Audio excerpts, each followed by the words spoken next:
আগামীর বাংলাদেশে বিএনপির কাছে জনগণের প্রত্যাশা। আগামী দিনের বাংলাদেশ কেমন হবে বা কোন পথে চলবে সেটি অনেকটাই নির্ভর করছে বিএনপির বর্তমান এবং ভবিষ্যতের নেতৃত্ব এবং কর্মকৌশলের উপর। এটাই বর্তমান রাজনৈতিক বাস্তবতা। দেশের সবচেয়ে বড় রাজনৈতিক দল হিসেবে বিএনপির দায়িত্ব ও কর্তব্য সর্বাধিক।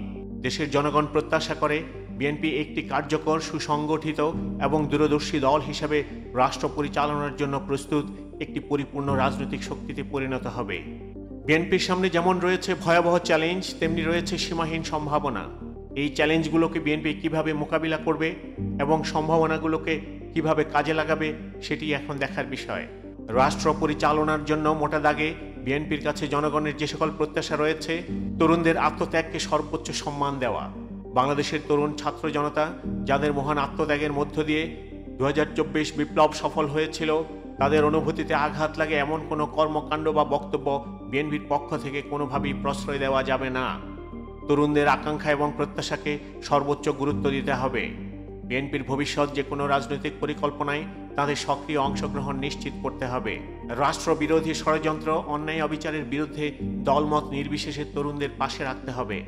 মনে রাখতে হবে, ভবিষ্যতে বিএনপি রাষ্ট্র ক্ষমতায় এলে আওয়ামী লীগের সংঘবদ্ধ অপরাধমূলক কর্মকাণ্ড, ভারতীয় চক্রান্ত এবং ধর্মীয় উগ্রবাদের হুমকি, এই তিনটি বিষয় একসঙ্গে মোকাবিলা করতে হবে।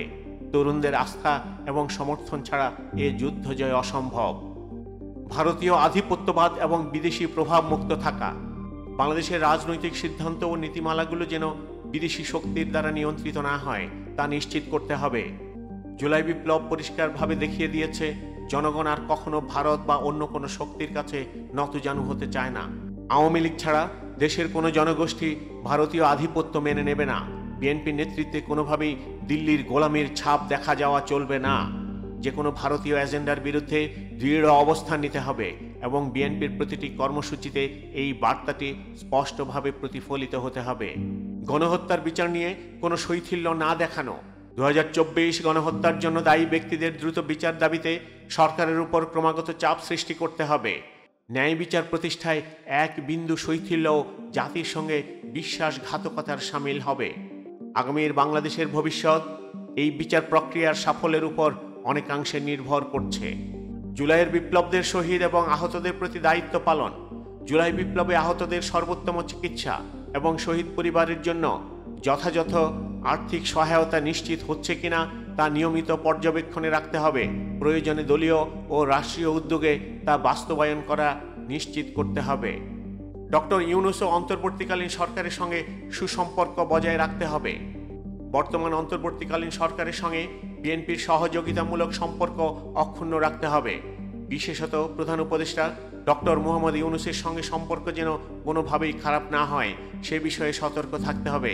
তার আন্তর্জাতিক পরিচিতি ও প্রভাব ভবিষ্যতে বিএনপির কূটনৈতিক অবস্থানকে শক্তিশালী করতে সাহায্য করতে পারে। বিএনপিকে কৌশলী হতে হবে এবং এই সম্পর্কগুলোকে পুঁজি করে দেশের স্বার্থে আন্তর্জাতিক পর্যায়ে অবস্থান শক্ত করতে হবে। মিডিয়া ব্যবস্থাপনায় শৃঙ্খলা এবং দলীয় একক বার্তা নিশ্চিত করা। দলীয় নেতাদের মিডিয়ায় বেফাঁস মন্তব্য ও অনিয়ন্ত্রিত বক্তব্য দলীয় ভাবমূর্তিকে ক্ষতিগ্রস্ত করে। বিএনপির বক্তব্য হতে হবে সংযত, কৌশলী ও সুসংগঠিত। চাঁদাবাজি এবং দখলবাজির বিরুদ্ধে নো মার্সি নীতি। দলের শীর্ষ নেতৃত্ব ইতিমধ্যে চাঁদাবাজি ও দখলবাজির বিরুদ্ধে যে কঠোর অবস্থান নিয়েছেন তা প্রশংসনীয় এবং এই ধারাবাহিকতা বজায় রাখতে হবে। জনগণের আস্থা অর্জনের জন্য এসব অনৈতিক কর্মকাণ্ডের বিরুদ্ধে নো মার্সি নীতি কার্যকর করতে হবে। কোনো নেতাকর্মীর বিরুদ্ধে অভিযোগ আসলে দ্রুত তদন্তপূর্বক ব্যবস্থা নিতে হবে এবং বহিষ্কৃত নেতাকর্মীরা যাতে ভবিষ্যতে বিএনপির কোনো রাজনীতির সাথে সম্পৃক্ত হতে না পারে সেভাবে কঠোর পদক্ষেপ গ্রহণ করতে হবে। দল থেকে বিরত রাখার মধ্যে সীমাবদ্ধ না থেকে এটা নিশ্চিত করতে হবে ভবিষ্যতে সেই চাঁদাবাজরা আবার যেন বিএনপিতে ভিড়তে না পারে। বিএনপির বিরুদ্ধে সমালোচনাকে ইতিবাচক হিসেবে গ্রহণ করতে হবে। দলের ভেতরে ও বাইরে যে কোনো গঠনমূলক সমালোচনা ও ভুল ধরিয়ে দেওয়ার প্রচেষ্টাকে দমন না করে বরং দলীয় উন্নয়নে কাজে লাগাতে হবে। যারা নির্মোহভাবে ভুল চিহ্নিত করে তাদেরকে গুরুত্ব দিয়ে দলের ভবিষ্যৎ পরিকল্পনায় যুক্ত করতে হবে। ক্ষমতাকে লাইনে রাখার জন্য এই চর্চা খুবই জরুরি। নির্বাচনের প্রস্তুতির সঙ্গে সঙ্গে জনগণের সামনে পরিষ্কার রোডম্যাপ তুলে ধরতে হবে।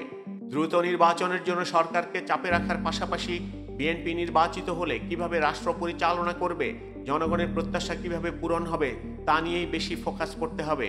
জনগণকে স্পষ্টভাবে জানাতে হবে বিএনপি সরকার গঠন করলে ৩১ দফা বাস্তবায়নের জন্য কী ধরনের কর্মসূচি রয়েছে। এই বিষয়ে এখনই সুসংগঠিত প্রচার এবং দলীয় কর্ম পরিকল্পনা হাতে নিতে হবে। ঐক্যমত্য কমিশনের সংস্কার প্রস্তাবের মধ্যে যেই প্রস্তাবগুলো ৩১ দফা বিএনপির প্রস্তাবের মধ্যে আছে এবং অতিরিক্ত যেই সংস্কারগুলো জনগণের প্রত্যাশা অনুযায়ী জনগণের চাহিদা পূরণে সাহায্য করবে, সেগুলোকে সংযুক্ত করে নতুন করে ৩১ দফাকে নতুন দফা হিসেবে ঘোষণা করতে হবে। নির্বাচন সামনে, রাষ্ট্র পরিচালনার জন্য সর্বাত্মক প্রস্তুতি গ্রহণ করতে হবে। যদি এই বছরের ডিসেম্বর মাসে নির্বাচন অনুষ্ঠিত হয় তাহলে মাত্র ৮ মাস সময় আছে।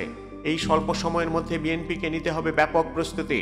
এমন একটি কর্মকৌশল প্রস্তুত করতে হবে যা বিশেষ করে তরুণ ছাত্র জনতার কাছে বিএনপিকে একটি আস্থার প্রতীক হিসেবে উপস্থাপন করবে।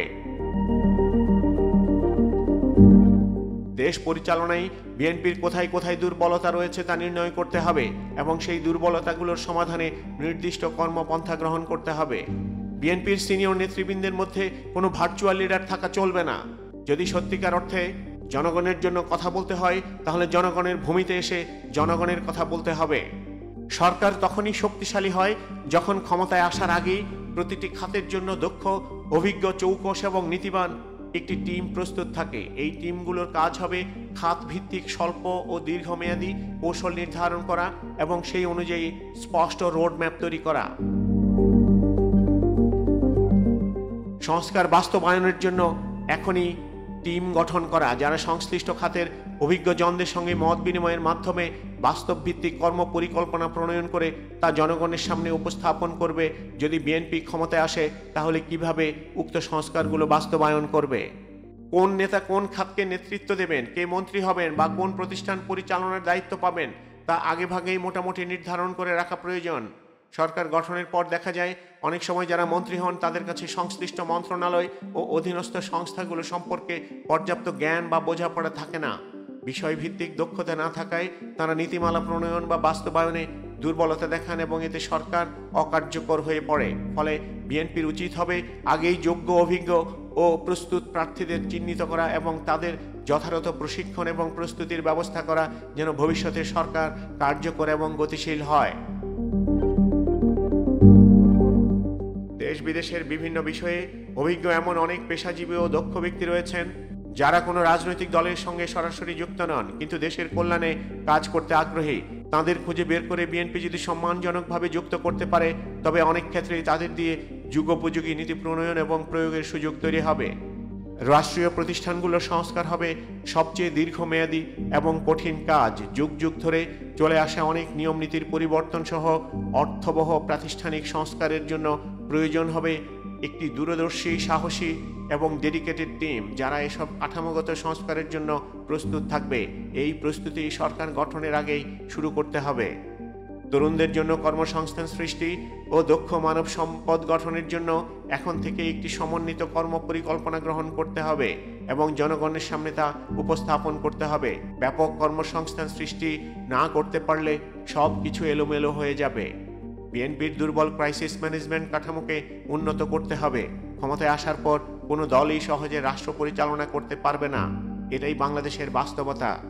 ভারত ও পরাজিত অপশক্তিগুলো নিত্য নতুন ইস্যু তৈরি করবে, সংঘবদ্ধ অপরাধ চক্র বিভিন্নভাবে রাষ্ট্র পরিচালনায় ব্যাঘাত ঘটাবে। এই পরিস্থিতি সামাল দিতে না পারলে ৩১ দফা বাস্তবায়নের স্বপ্ন ভেঙে যাবে।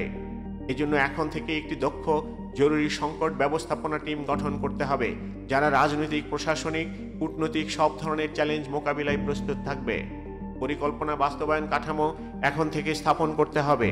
৩১ দফা বা অন্যান্য প্রতিশ্রুতির সঙ্গে কবে, কিভাবে, কে বাস্তবায়ন করবে এমন টাইমলাইন ও দায়িত্ব নির্ধারিত বাস্তবায়ন কাঠামো থাকতে হবে। বিএনপির কালচারাল ফ্রন্ট কিভাবে শক্তিশালী করা যায় এটা নিয়ে সিরিয়াসলি ভাবতে হবে। একই সাথে আওয়ামী লীগ কর্তৃক বাংলার ইতিহাসে সবচেয়ে বর্বর জুলাই আগস্ট হত্যাকাণ্ড সহ বিগত ১৬ বছর যে গুম, খুন, মিথ্যা মামলা, জেল জরিমানা চালানো হয়েছে, এই নির্মম ইতিহাসকে ঘিরে গল্প, কবিতা, উপন্যাস, নাটক ও চলচ্চিত্র নির্মাণে বিএনপিকে এখনই উদ্যোগ নিতে হবে। মনে রাখতে হবে বিএনপি যদি এবার ব্যর্থ হয় তাহলে বাংলাদেশ আবারও ভয়াবহ অন্ধকারে নিমজ্জিত হবে এবং বিএনপি বিলীন হয়ে যাওয়ার সম্ভাবনা থাকবে। বহু আন্দোলন, আত্মত্যাগ ও দীর্ঘ সময়ের সংগ্রামের পরে বিএনপির সামনে এসেছে একটি ঐতিহাসিক সুযোগ। দেশকে দুঃশাসনমুক্ত, গণতান্ত্রিক ও জাতীয় মর্যাদা সম্পন্ন রাষ্ট্র হিসেবে গড়ে তোলার এই সুযোগকে কাজে লাগাতে হলে সুসংগঠিত পরিকল্পনা, দূরদর্শী নেতৃত্ব এবং জন আস্থাভাজন রূপে আত্মপ্রকাশ করতে হবে।